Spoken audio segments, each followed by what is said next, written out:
Okay, so as we said, distance from the golf ball, we have got a bit closer, but it's not really that much closer. Oh, wow. If you look at the two, I mean, they're pretty much the same sort of distance, but you are That's just certainly over a foot, would you say? It's hard to put a number on. I'd say probably more than a foot, to be fair, in terms of actual distance from toes to the golf ball.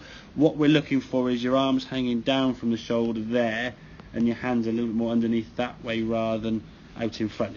Again, it's very hard to sort of pick up on the thing, but you are certainly closer. You'll see it more though in the swing, because as this one goes back here, halfway back, look at the angle that club is on. It's above the golf ball.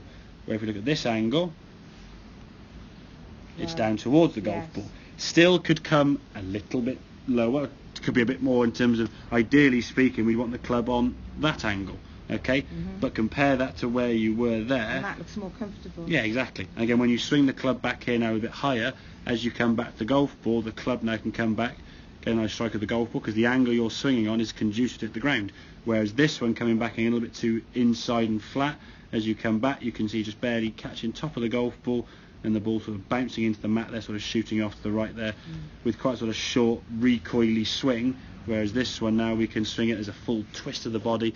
It's that one motion, as you said. It's not sort of three-piece movement. It's sort of up and down in one go. That's right. Golf swing is basically a circle, but it's the angle we swing that circle on. If the circle is too sort of flat this way, it's not going to, the club's not going to come back to the golf ball. If you're swinging horizontally around your body this way, the club is going to come back sort of in this position. We want the club to be coming back in that position. It's got to be swinging up. Now to do that, as we said, you need to be a little bit more on top of the golf ball. If you're too far, if your club was over here somewhere, it'd have to go inside. You couldn't swing the golf club out this way because your body couldn't reach out that way.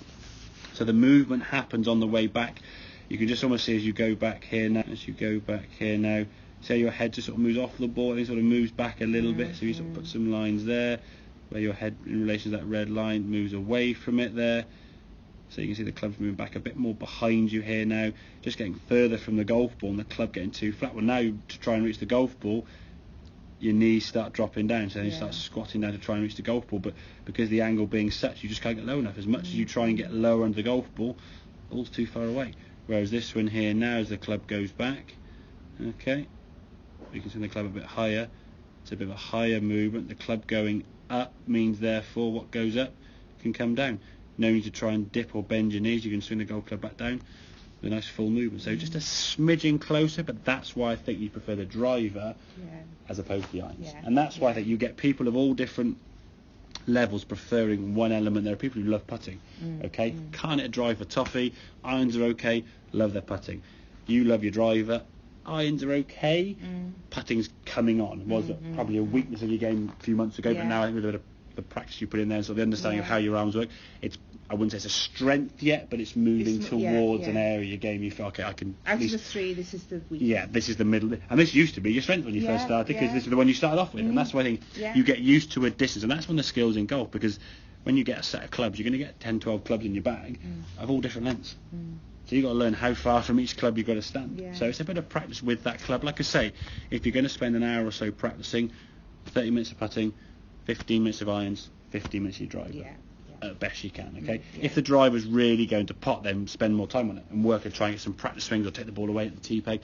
If you hit 10 or 15 drives really well, do it more. Don't keep doing it more and more. I know, because most of the time I pick up a driver and it's mostly good. Yeah, exactly. If you're 19 out of 30 good shots, that is a very high percentage. So, yeah, you'll be fine. Okay, here, come on in and we'll see how we go, okay?